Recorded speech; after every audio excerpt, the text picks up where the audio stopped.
Hi everyone, welcome back to my channel. If this is your first time here, I am Renee, a fitness enthusiast, Pilates instructor, and a Pilates mentor, currently based in Southeast Asia. In this video, I'm going to be sharing my experiences in what it's like teaching in Southeast Asia compared to what it was like teaching Pilates back when I lived in Sydney, Australia.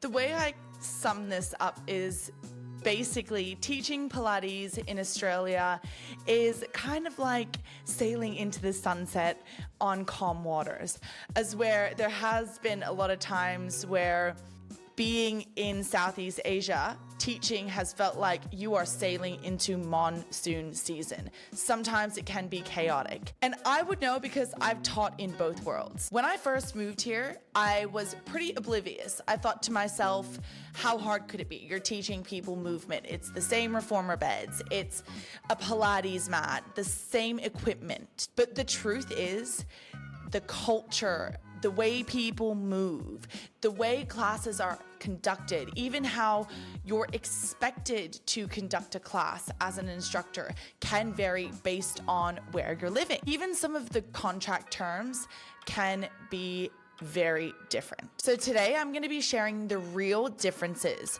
We're talking how clients show up to class, how instructors are expected to teach, and yes, some studio practices that have shocked me. So if you're a Pilates instructor thinking of teaching abroad, or maybe just curious about what it's like to step into a studio on the other side of the world, get comfortable because this just might save you a bit of a struggle down the line if this is something that you're thinking of doing.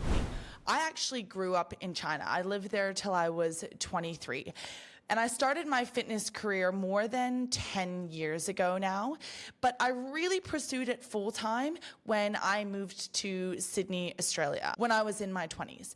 Now I'm back in Asia, living in Singapore. One of my biggest culture shocks when I've moved here compared to what it was like in Australia is the movement confidence I see in participants within the studio. Now, in Australia, the wellness culture is very advanced.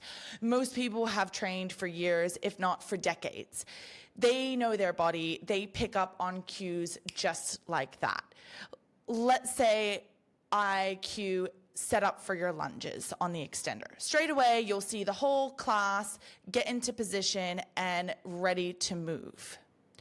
In Southeast Asia, the approach was completely different when I got here. What I noticed right away was a stop, watch, then do. Clients expected a full demo of the exercises before even attempting the movement. You might be thinking, man, what's the problem? It's not that big of a deal. But if you think about it, if the instructor literally demos every single exercise, you lose precious time in the class. Suddenly a 45-minute class feels like it should be 60 minutes because you're not getting a good enough workout. I'll never forget my first class here. I cued the movement, mirrored the exercise as I was talking the class through it, and I looked around and everyone just froze, staring at me like I pressed pause on a remote or something. Now, a lot of instructors in this situation would hop on a bed, demo the exercise, and get people moving. But even then, if you are demoing in a big studio, A, not everyone can see you. B, if it's a complex movement, they might not even remember the setup by the time you finish the demonstration. So I actually don't find that that's an effective way to teach anyway. And I didn't want my clients to rely on this habit. So I stuck to my guns and I mirrored and I just repeated my cues and I got people into position. I got really creative with my language and I slowly got the room to respond to my teaching style. Within a few days, the same people came back to my class and the people that froze started moving confidently and started building that trust in my cues and my instructions. That's when it really clicked for me. We're not just teaching exercises, we're teaching people how to learn. And sometimes that I find if the instructors rely too much on demonstration, then they actually never master the ability to cue exercises clearly in a large group setting. Now, once I managed this part of my culture shock, the next big difference I noticed was the classroom size itself. In Australia, it's pretty normal to see reformer studios with large capacities, seeing up to 30 beds in a studio if we're talking larger gym chains. And the instructor is really used to managing and commanding a large room. But in Singapore, studios generally are more conservative with their size. Most boutique reformer studios hold about 12 beds. It keeps things more controlled and intimate. You can keep an eye on everyone, and it's more forgiving in terms of cueing and your coaching ability. As where if you step into a larger studio, you're going to have to be way more creative with how you layer the exercises, how you cue, and how you work with multiple abilities within that class. And let me tell you, when all of those foot bars and springs are being changed and moved all at once, it definitely sounds like you are orchestrating chaos. But the way I think about it is, if you can teach a large group class, getting everyone to move safely and proficiently, then small classes are a breeze. I share a lot of teaching tips on exactly how to teach in a large group setting on my Instagram and my newsletter as well that you can check out, which I'll link into the description below. Let's talk about mat Pilates in terms of capacity. There isn't too much of a difference between Australia and what I see in Singapore. A lot of boutique studios acts as a dual studio for mat Pilates and yoga. The class capacity is basically like what it would be for a yoga class. Let's move on to the participants that we see within the studio space. In Australia, people have more of an intuitive understanding of movement and their body, and they're comfortable adjusting on the fly, not just relying on exactly what the instructor says. In Singapore, I noticed there is more of a curiosity towards what muscles are we activating when we do specific exercises, as if the muscle feeling is the main indicator of whether or not you're doing something correctly. I'd often hear, ooh, which muscles should I be using when I'm doing this particular exercise? This kind of insinuates that if the instructor doesn't cue the specific muscles when giving instructions of the movement, then the participants won't be activating those muscles, which, if you're experienced coaches, you would know that the body kind of naturally uses the muscles it needs in order to complete specific exercises, whether it's cued or not. In a recent study, it's shown that external cues produce better movement outcomes even with athletes. This is what I tell my participants when they ask me that question or mention that I'm not cueing specific muscles throughout my coaching. Over time, I realized that it does boil down to how the instructor cues. Just because I'm not cueing the muscles doesn't mean you're not doing it correctly. But what it does mean is, if you are not clear in your instructions, people won't be doing the exercise correctly. But the instructions that you use are the key indicator of whether or not this is going to be successful. If you're relying on generic cues like activate your core, switch on your hamstrings, turn on your glutes, these are not cues that are coaching people into that movement. Instead, you should be using action-focused cues that create that outcome. For example, lengthen your legs as long as you can. Press the heels heavy into the foot bar. Slowly straighten your legs. Push the carriage as far out as you can. I use these very specific movement cues to get people engaging the muscles that they should be for that exercise. In time, as I chatted to participants and given them this insight, people just feel it for themselves. That was another big aha moment for me.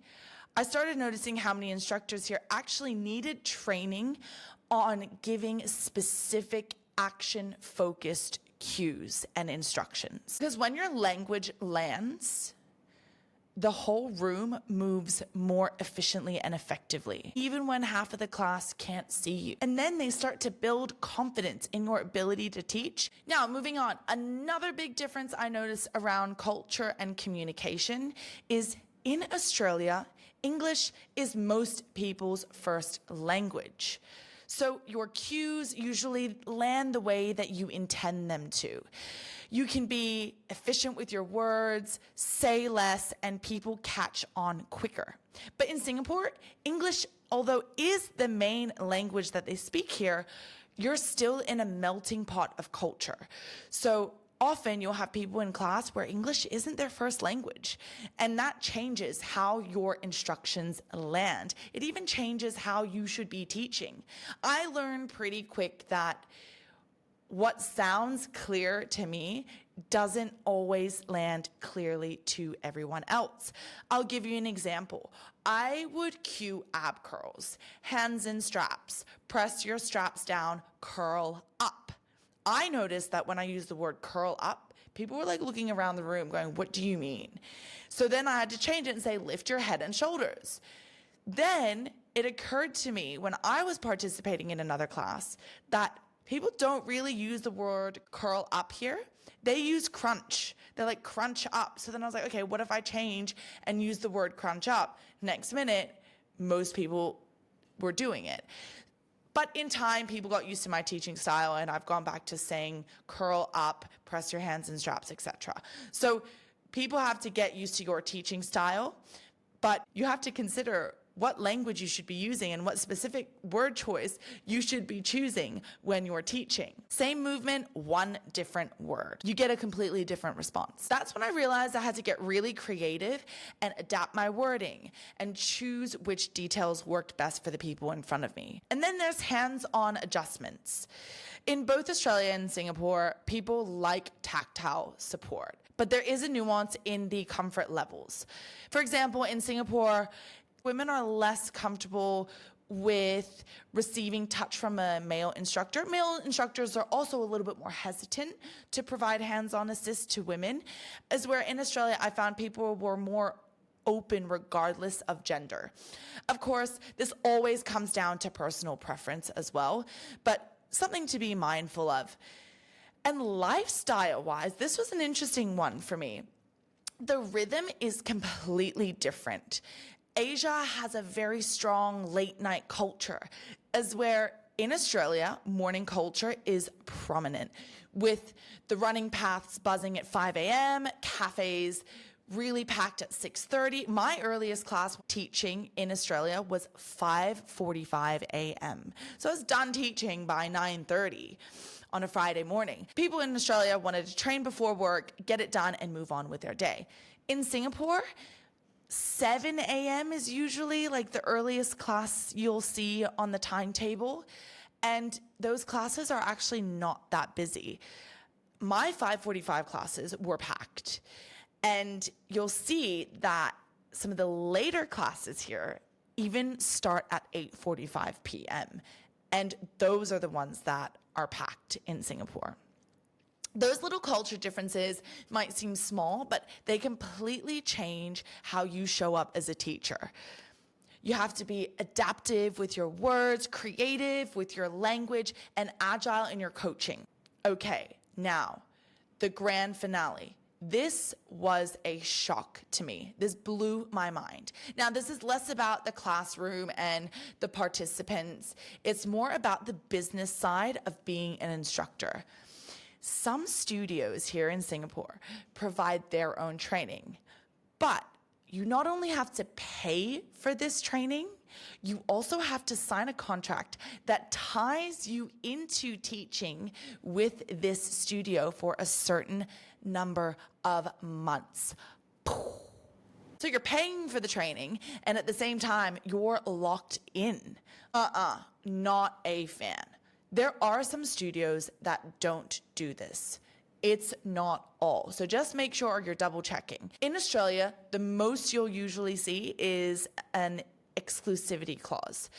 A studio might say you can't teach at a competitor if you're working with us. But even then, if you're a contractor, they can't really cap your income. That's why I always tell instructors to look at how many classes you're going to be getting if you commit to the studio, and is it enough to be worth your time? Because the last thing you want to do is pay for training, get tied into a contract, and then be left with a gig that doesn't even cover your bills or doesn't really align with your teaching ethos. This is not something that I've had to deal with, but I share this because I don't want new instructors getting caught off guard. Make sure you know what you're signing and make sure the number of classes work for you before you commit, and the ethos of that studio aligns with how you want to teach as an instructor. Right, by this point, you're probably wondering, okay, so what do I actually do with all of these differences? Let me break it down. The biggest lesson that I have learned from teaching across both continents is, first, in Southeast Asia, expect to talk more when you teach. In Australia, I could get sharp, efficient one-liners and the whole room was with me. Here, because of the mixed language and learning styles, I often find having to repeat my cues in different ways and giving extra layers when I program some complex movements. And it's not a bad thing. It just means you have to expand your coaching vocabulary. Second, avoid a one-size-fits-all trap when it comes to your cueing. Just because something feels obvious to you doesn't mean it's obvious for your clients. Third, learn to cue using imagery cues, metaphors, and talking on the sensation and how-to of the movement, rather than just using generic cues like engage your core, use your quads, switch on your glutes. This shouldn't even be a culture thing. This should just be how you should be teaching as a Pilates instructor in general. And finally, pay attention to the nuances when it comes to signing your contract and what studio you want to work for, as well as figuring out what times and schedules work for you. I am an early bird. I am not great in the evening. So I try to make sure anything that I take on works and aligns with my timing. And if you are moving from Australia to Southeast Asia, do not expect to have very early morning classes, but do expect to work a little bit later in the evenings as well. All in all, Australia taught me efficiency. Asia taught me adaptability. And honestly, both made me so much stronger as an instructor. If you're planning to teach abroad, do your research on the culture, the language, the contracts, and even the lifestyle, because those things will play a factor on how well you adapt to that change. Now, I want to hear from you if you've ever taught Pilates or any kind of fitness in a different country. What was the biggest culture shock? Drop it in the comments below. I'd love to hear your stories. And if this video gave you a little insight, hit subscribe, because I've got plenty more Pilates tips, fitness insights, and stories to come. Have a good one. See you next time.